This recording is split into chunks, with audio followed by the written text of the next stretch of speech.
Hey, this is a special dedication. Thank y'all. I want to thank you for the fuel. No, really, thank you. Y'all gotta hear this shit. What's going on, everybody? I'm Mendez from 100.3 The Beat out of Philly. I do the night show from 6 to midnight. It's called the 215-609-CLICK. And I have a great co-host. His name is Caesar. Been doing it in Philly for about 6 months now and hope to have a long run. So you got to check it out, thebeatofphilly.com.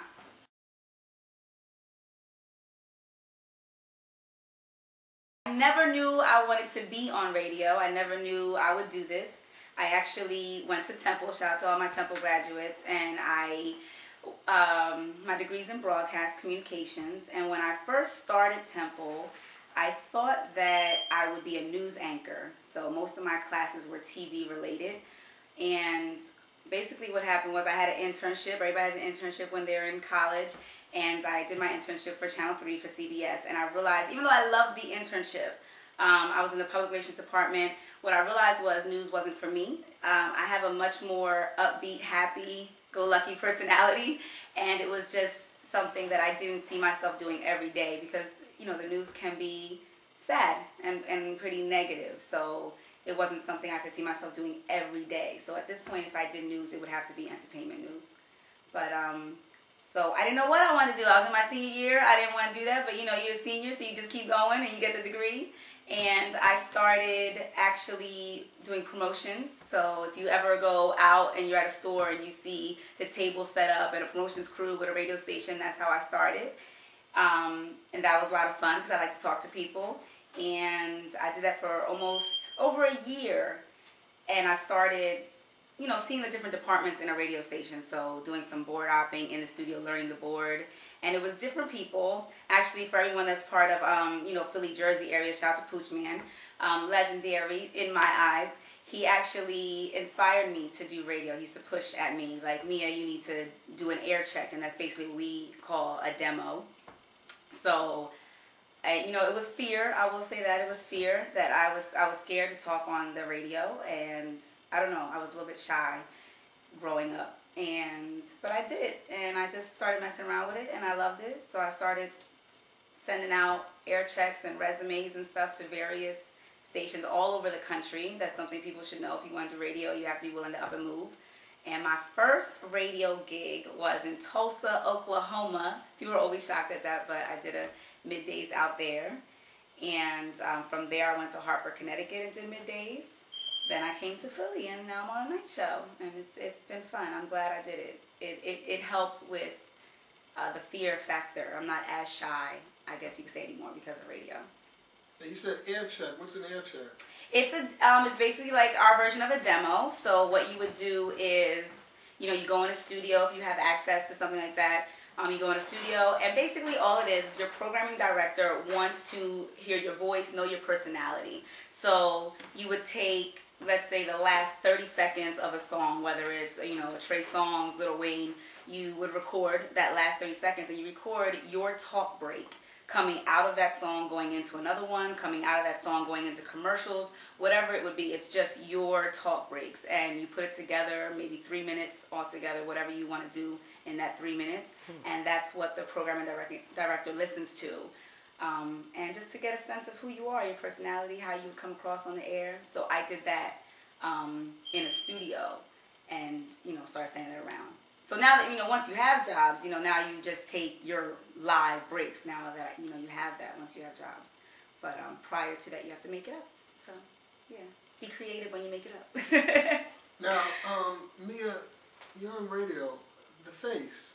Yes. How you gonna get the pretty face to the public? That's your job. No, it is your job. I mean, I don't know. Radio, what's your plans? Radio, TV, ever? My plans. Well, I would love to transition from radio onto, you know, into on-camera things, whether it's, you know, a VJ talk show. One of my favorite shows. Shout out to ladies of The View. I love The View. I watch it daily. I like dialogue like that. So I wouldn't mind a show like that where I'm on a panel. A pretty new one is called The Talk. So I like the ladies on The Talk as well. I like shows like that. It's 5 women actually on The Talk. And Yeah, stuff like that. I want to act, so I currently take acting classes in New York. So I travel at least twice a week to New York from Philly when I can to perfect that craft. And like I said, that all comes from radio. It helped because if I think back to my childhood dreams, I always wanted to act. I've always been shy. I was a shy person. It was just like a dream I used to think about. I used to, be in the mirror in my room and reenact a scene from a movie that I saw that I loved, and I would do it in front of the mirror. So radio definitely helped break me out of that shell. Like, I'm not the most outspoken person yet, but it's helped. I would never be taking acting classes right now and be that bold and free with myself, I don't think, if I hadn't experienced radio first. So I don't know. I love it. Goals.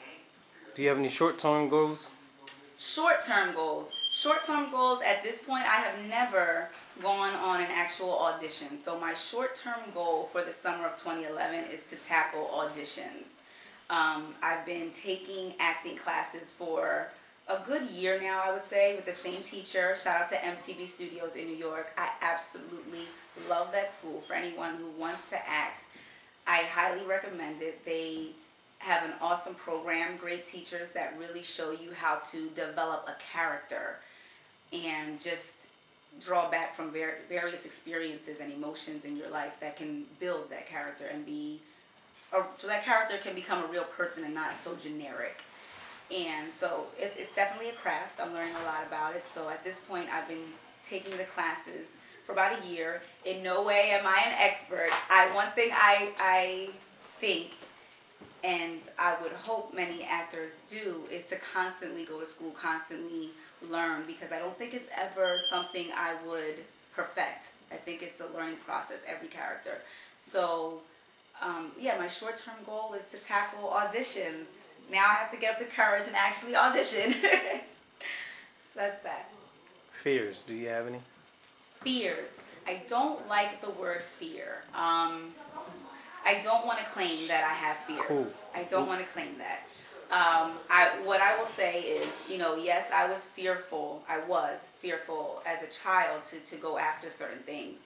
There are points currently, even on the radio. I've been doing radio on air almost 7 years. There are still moments of nervousness when I open a mic, depending upon what I have to do. It could be something completely different from the norm. So there are still moments of nervousness. But you just learn how to channel that. You learn how to deal with it better. So no, I don't like to claim the word fear. I don't believe that God gives us the spirit of fear. So no, I don't like to claim that. Tell us about some of your exciting moments working at radio and working with different celebrities and some backstage funny moments and stuff like that. Okay, working on radio, some great moments. This is going to sound cheesy. Okay, I'll tell you the celebrity stuff. I've had great moments. I interviewed Valletta Wallace, Biggie's mother. That was a great moment for me. And she was such a mom. I think that was the best thing about her. It was just a warmth about her. She's a mom. So I loved seeing that, feeling her energy. Other than that, I've interviewed various people. Trey Songz. Before he became this big, I did interview Trey Songz, but he had the braids, all that. But, he has a lot of success, and I saw that in him back then, so I think it's great. And, I've interviewed great art. I never had a bad interview. I never had, a bad moment with an artist that I felt like, who is this person? Always, good-hearted. But for me, I will say this, and this might sound cheesy to people. I've said this to people before. For me, the best part about radio is not meeting the celebrities, is not interviewing the celebrities. It is, and this is going to sound cheesy, but I like the giveaways. I like the giveaways because for me, I like to make their day. And I think on day-to-day, in life in general, and I'm very blessed to have the job that I have, but, I've been, office jobs, working a 9 to 5 or doing things that you don't necessarily want to do, and we all have struggles in our days. And I think that it's a blessing for me to be able to brighten up this person's day. So I love the excitement in their voice when I get to it's like my little Oprah moment, Not on the Oprah scale, but I get to give you something and you get excited, and I like that, and I like dialogue. So that's the best thing. If I have a topic on the air and you know, my listeners are calling and we're really discussing something, I like that. That's what's hot for me in radio. But shout out to all the celebrities. I enjoy meeting y'all too, though. 2 words that describes you. Wow, And only elaborate. 2? No, only 2. Wow, I don't know. I would have to ask other people to describe me. Silly. I can be very silly, and considerate. Considerate. I would say considerate. Yeah. There's more, but okay, I'll leave it at 2.